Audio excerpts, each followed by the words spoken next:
The starship Odysseus cut through the void, its hull plates rippling with the faint shimmer of interstellar plasma. Lieutenant Commander Mara Dex stood on the command bridge, fingers poised over the hollow console. Ahead lay Xylora Prime, a swirling sphere of violet oceans and cobalt land masses ringed by thin, opalescent bands. From this distance, it was breathtaking, a jewel in deep space. Yet the frantic sensor blips spoke of catastrophe. Atmospheric integrity at 42% and falling. Reported Ensign Lee, voice tight. Radiation spikes across the northern hemisphere. Seismic activity off the charts. Mara's chest tightened. Initiate orbital insertion. Our protocol green. The Odysseus's engines flared as it braked, settling into a high polar orbit. All around them, the glow of Xylora's dying world pulsed with sickly, iridescent light. Captain Rourke emerged from the side corridor, his uniform crisp despite the tense atmosphere. He gave Mara a curt nod. Report. Mara tapped a sensor node. It's unlike any planetary collapse we've seen. The searing spores are active everywhere, eating biomass, rewriting ecosystems. The Xylarians' terraforming failsafes have been overloaded. They've requested aid under distress code Alpha 1. Alpha 1, Rourke echoed. First contact under fire. Prepare relief teams. I want atmospheric stabilizers, portable terraforming drones, and full engineering battalions at the ready. A chorus of affirmative replies rippled through the bridge. Below them, orbital defense grids clicked on. Medical frigates powered up. Landing shuttles hunkered in their bays, loaded with every tool humanity had to offer. Touchdown amid ruins 2 hours later. Mara watched from the shuttle's viewport as their craft descended through a fractured atmosphere. Lightning danced in ragged curtains across the clouds, and below, cities lay in ruin. Collapsed spires, flooded plazas, and landscapes scarred by crimson-black patches where the spores had ravaged all life. The shuttle landed upon a makeshift landing pad outside Varthal, Zilara's greatest metropolis. A contingent of Zilarians, tall, lithe beings with translucent skin that glowed faintly blue, waited with a mixture of hope and dread. Their membranous wings, folded against their backs, quivered in the acid breeze. High Priestess Ashalir stepped forward, robes trailing like liquid starlight. Mara rose to meet her. I'm Lieutenant Commander Dex of the United Earth Relief Coalition. We come to help. Ashalir's many-faceted eyes glistened. We read your Vox broadcast. Our world's heart is breaking. We are grateful, but time is short. She swept a slender hand toward the smoldering horizon. The searing spores awaken in the core. Soon no machine or medicine can withstand them. Mara offered a calm smile. We've brought the Aris stabilizers, self-replicating nanoforges that can rebuild atmosphere. Our geoengineers will deploy them immediately. We will guide you, the priestess promised, voice like wind harps. May the ever-flowing light watch over your endeavor. Into the heart of decay by midday, human engineers wove through broken streets alongside Zilorian scientists. Portable terraforming drones swarmed overhead, dispersing clouds of catalytic gel that fizzed on contact, neutralizing toxic particulates. Teams in sealed suits tunneled into the crust to install geothermal regulators. Mara toured the effort. Dr. Shu's nanoforges knitting new air molecules. Sergeant Onoder coordinating power relays. Botanical specialists lining scattered orchards with fast-growing fungal mats engineered to absorb radiation. The Xylarians' slender fingers dancing. Across alien consoles, offered data on ancient ecocycles and mineral matrices. But every success was met with fresh alarms. A quake shook the ground, sending dust motes dancing like fireflies. A low-frequency hum rose from deep within the planet, felt through the solace of boots. Sensor arrays lit up, an underworld bloom of searing spores surging toward the surface. Mara dashed to her shuttle's aft bay. "Captain, the spores are migrating too fast.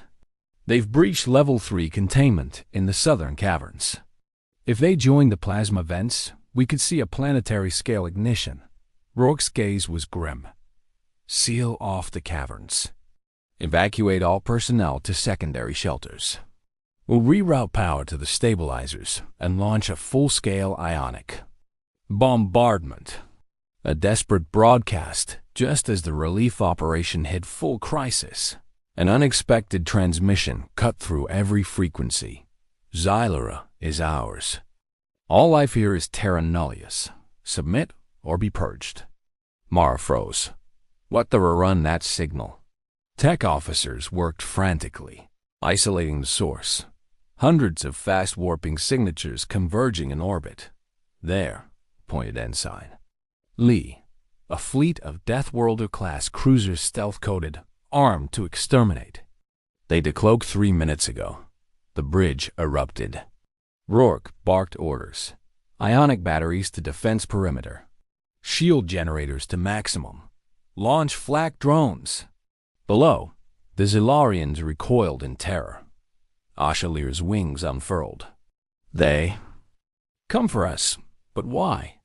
Mara clenched her jaw. "Because we're rich in unobtainium, and they want to cleanse anything that poses a resource risk."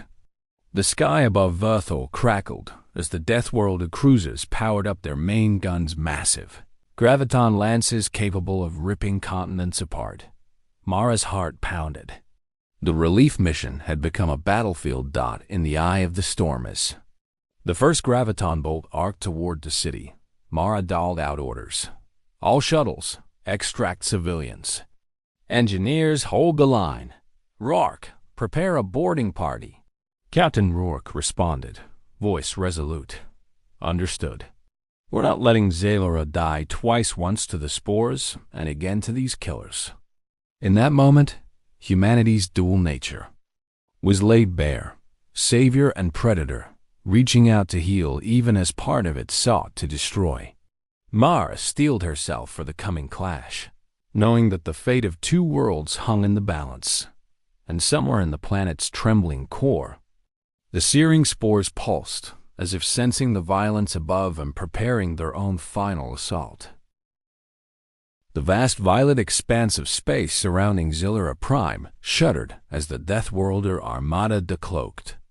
Hundreds of sleek obsidian warships, each bristling with graviton lances and plasma. Turrets erupted into view against the backdrop of Xylura's rings. From the Odysseys' bridge, Lieutenant Commander Mara Dex watched the display with a tightening in her chest. "Shields up. Power to 4 batteries." Captain Rourke's voice cut through the panic. "All ships, form defensive perimeter." Ensign Lee's fingers flew across the tactical hologrid. "They're deploying graviton squadrons form line abreast, bearing 090. Around them, relief frigates and science vessels never designed for combat scrambled into ragged formations. The orbital ring platforms, bristling with planetary defense guns, came to life, their targeting arrays flaring red. Orbital clash massive graviton bolts tore through the void, slamming into Xylura's defense ring. Explosions bloomed like violet supernova as sections of the platform were ripped apart. The ground trembled beneath the ferocity of the bombardment. Cities already crawling with hazardous spores rattled with secondary quakes. Mara barked into her headset. "Ion nets now. Target their reactor cores." Fleets of nimble drone frigates peeled away from the formation, trailing ghostly webs of charged filaments. Several Deathworlder cruisers coughed and spluttered as their reactors overloaded, lancing out bursts of radiation before going dark. But for every cruiser felled, 3 more advanced ships glided into position, their heavy guns bearing down. Mercilessly in the Odysseys' war room, junior officers shouted coordinates as collapse warnings blared on every channel. Lieutenant Jansen, the ship's tactical officer, slammed a fist on the console. "We can't hold them long." "There," adapting to the net's reinforcements inbound from sublight jump. Captain Rourke's jaw set in grim determination. Then, we'll make our stand here. Launch boarding pods, target the flagship. We take out their command link, we blind their fleet. Mara hesitated. A boarding action against Deathworlder. Vessels was tantamount to suicide. These ships were engineered to repel. Intruders with automated turrets and zero-gravity traps. But Xylora's fate hung in the balance. Do it, she ordered. The boarding, within minutes, a squadron of 10 assault shuttles, packed with Marines and a hand-picked team of engineers, tore toward the Deathworlder flagship Bellator. Mara watched their departure holograph and then turned to the Xylarian liaison, High Priestess Ashalir, standing tensely beside her. There. Sacrificing themselves, the priestess murmured, wings trembling. Mara's voice was quiet but fierce. They'll buy us time. She offered a thin smile. Xylora will live. Below the surface, Dr. Savakila and a band of defecting technicians hurried through caverns carved eons ago by Xylora's original terraformers. Once proud research galleries, these tunnels were now choked with fungal tendril spores, flickering like embers in the gaslight. Dr. Kila's wrist console projected schematics of the planet's ancient terraforming core. We have minutes before the Deathworlders lock this world's fate, she told her small team of humans and Xylorians. We need to activate the geomagnetic pulse generator. It'll overload their targeting arrays and buy orbit some breathing room. A human engineer, Corporal Diaz, exchanged a worried glance with a Xylarian biologist. If we misfire, we could collapse the tunnels, and all of us with them. Sava's amber eyes hardened. Then we won't misfire. Contending orders high above, the Odysseys' com channels crackled with a new intrusion. The stern voice of Earth's Terra Supreme Council replaced all other transmissions. By mandate of Terra Supreme, Xylora's rescue is hereby suspended. All human assets are to secure mineral rights and withdraw immediately. Any further resistance is treason. Execute Protocol Blackbird on unauthorized elements. Mara's hand shook as she cut the broadcast. They're calling us traitors if we defend Xylara. They want us to hand this world over to pillagers. Lieutenant Jansen glowered. Captain Rourke, we have orders to stand down. Rourke covered his comport. I'm not standing down. You heard her Protocol Blackbird. They'll purge us if we comply. He turned to Mara. What do we do? Mara closed her eyes. Every instinct screamed to obey the Earth Council, but every principle she held honor, compassion, demanded she fight. We fight, she said, for Xylora, for every innocent. Life down there. A tense silence followed. Then Rourke nodded. Plot an evasive course. Tactical, prepare the ion nets for one final strike. The world cracked underground. Dr. Keela's team reached the core chamber, towering crystalline. Conduits pulsed with violet energy, Xylora's own lifeblood. The geomagnetic pulse generator, dormant for centuries, loomed like an idol in the center.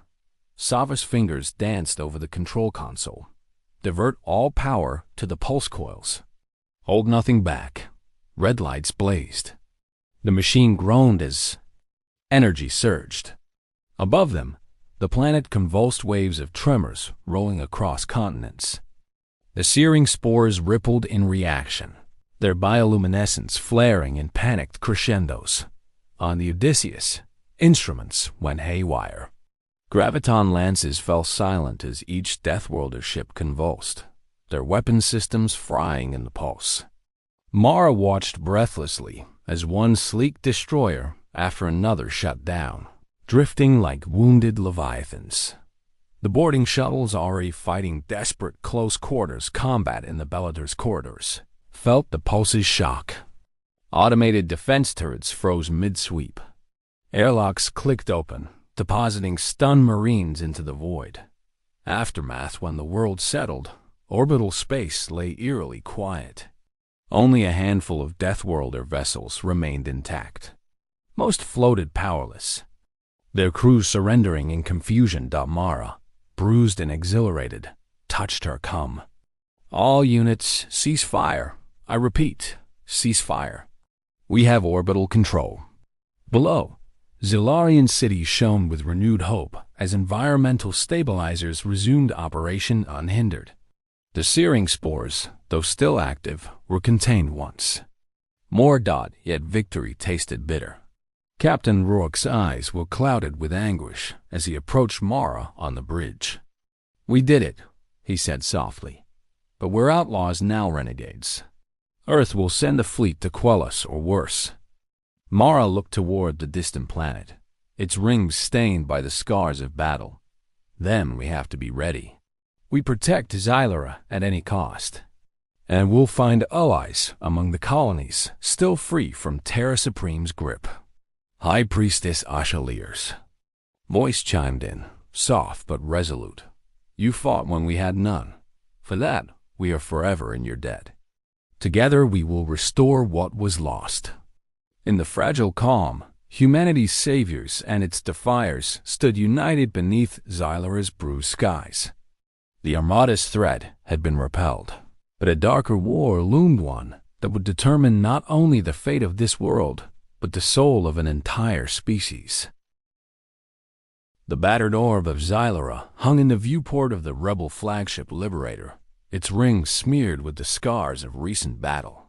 Below, the violet seas shimmered again with promise, while cobalt continents bore patchwork scars of hope and destruction. Lieutenant Commander Mara Dex stood at the prow, the hum of the ship's engines a steady heartbeat beneath her boots. Around her, the bridge crew moved with quiet purpose. Engineers recalibrated the Liberator's stabilizers to provide emergency power to Xylara's surface generators. Tactical officers reviewed star charts, marking vectors that led to the free colony's worlds chafing beneath Terra Supreme's yoke and ready to join their cause. Beside Mara, Captain Rourke's expression was grave. We've done more than save a planet, he said softly. We've lit a spark. But Earth's high. Command won't accept this defiance. Mara nodded. They'll send the punitive Armada. We have hours, maybe days before they arrive. A new alliance. In the war room, Dr. Salva Keela unfurled a hollow map of the galaxy. Dozens of systems lay within transmission range, each a potential ally. Xylarian diplomats and human defectors gathered around, their varied uniforms a testament to the unity being forged. High Priestess Ashalir's mellifluous voice carried through the chamber. The ever-flowing light guides us. We offer Xylara's wisdom and resources to those who would stand against oppression. Corporal Diaz, still bruised from the subterranean gambit, tapped a system node. Our messages have reached Vaterus Station and the Coringa Freehold. They're ready to pledge their fleets. A streamer of blue light connected Xylara to the first dot on the map, then to another. Each connection pulsed with potential. The air crackled with resolve. Dr. Keela spoke next. We must formalize our coalition before Earth's fleet arrives. A united command, shared logistics, and most importantly, a symbol they cannot ignore. Mara raised her hand. Then let the Liberator be that symbol. We sail to the rally points, show these worlds that hope endures. Cheers rippled around the room. The High Command's wrath, deep within Earth's orbital command citadel, the newly assembled punitive fleet gathered, 70 warships bristling with graviton lances, plasma turrets, and ion net projectors. Admiral Creel, the Council's fiercest enforcer, stared grimly at the tactical display. Lieutenant, he barked at his aide, what is our window before the rebels can slip past into the corridor? 2 standard rotations, sir, if they move at maximum impulse. Creel's lips curled. They may have saved Xylara from the spores, but they defied our supreme mandate. None survives that sin. He keyed the comlink. All vessels, form wedge formation. We move to blockade the Liberator's rally. Enemy forces will be annihilated. The calm before the storm back on the Liberator. Mara's team prepared. Marines checked grav chutes. Engineers loaded emergency relays into shuttles bound for Xylara's surface bunkers. Medics readied triage bays. Late into the hollow hours of orbital night, Mara slipped into the observation deck. The planet's rings gleamed like broken prisms, and somewhere in that swirl of ice and rock lay the points of light where new friends waited. Captain Rourke joined her, handing over 2 steaming cups of synth tea. "We'll need every mind and every heart focused on what's next," he said. Mara accepted the cup, her fingers curling around the warmth. "I keep thinking of Xylara's people, how fragile they were before all this. Now they stand beside us as equals." Rourke nodded. "That's why we fight, not for conquest, but for freedom. For the right of every sentient being to chart their own destiny." They fell silent, watching the lavender-hued horizon. Clash. At the rim dawn, approached Xylara's eastern terminator when the Liberator, flanked by surrendered Deathworlder tenders and 2 defected Earth corvettes, slipped through the asteroid pass toward the Karinga rally point. As they emerged, the cluster of neutral ships shimmered into view-sleek cruisers and battered freighters, their guns trained warily, but their colors resolute. Mara activated the comm. "This is Lieutenant Commander Mara Dex of the Liberator. We come in peace and in solidarity. Will you stand with us against tyranny?" A trio of responses crackled through. "For the Karinga Freehold, we stand. The Vaderus Station Fleet joins you. The Orion Armed Confederacy pledges support." Each affirmation brought cheers across every bridge, the strategic nodes lighting up like a constellation reborn. But as the coalition fleets began to mobilize, a flash of orange light bloomed on their sensors, the vanguard of Admiral Creel's Armada hurtling down the hyper-corridor, weapons primed. Lieutenant Jansen's voice trembled over tactical. Admiral's fleet massing at bearing 145, range closing fast. Captain Rourke drew a slow breath. All ships formed defensive perimeter around the Liberator. Let the first volley come. The battle for freedom, the void ignited. Gravlance beams lanced through space, slicing cruiser hulls in twin stripes of incandescent plasma. Ion nets spiraled outward, entangling frigates in glowing meshes. Explosions bloomed like cosmic flowers, debris streaming in silent arcs. Mara paced the bridge, issuing orders with calm precision. Engineers rerouted power to shields. Marines launched boarding torpedoes to harass larger vessels. Xylarian diplomats sent coded pleas that turned the tide of dozens of wavering captains. At the battle center, the Liberator held its ground, unleashing volleys of particle beams that tore through enemy armor. Deathworlder cruisers, once instruments of planetary genocide, now fought to protect the weak. Above the maelstrom, the Alliance's banner rose, a twin helix of silver and violet, symbolizing unity between human and Xylarian. Every ship bore it proudly. A turning point after the third shockwave, Admiral Creel's flagship, Imperator, drifted limply, its reactor crippled by an ion net. Holographic tendrils of light swirled around it as coalition vessels closed in for the kill. Creel's voice, frantic, echoed on all channels. "Cease fire! You're committing treason." Mara keyed a secure uplink. "Admiral, your reign of fear ends now. Surrender, and we will grant you exile with honor. Continue this folly, and you will be tried by every free world for crimes against sentience." Silence. Then, Creel's resolve cracked. His ships darkened their weapons beams. One by one, the Armada powered down, surrender cores ejecting into space. A new dawn. As the wreckage of war drifted past Xylara's rings, the coalition fleets assembled in triumph. On the Liberator's deck, Mara, Rourke, Keela, and Ashalier stood side by side, gazing at the battered Imperator, now floating as a prisoner of war. High Priestess Ashalier spoke first. Today, we have shown that compassion and courage can overcome even the darkest decrees. Dr. Keela added, the searing spores may lie dormant for now, but we have each other and an alliance, strong enough to rebuild what was lost. Captain Rourke placed a hand on Mara's shoulder. This is only the beginning.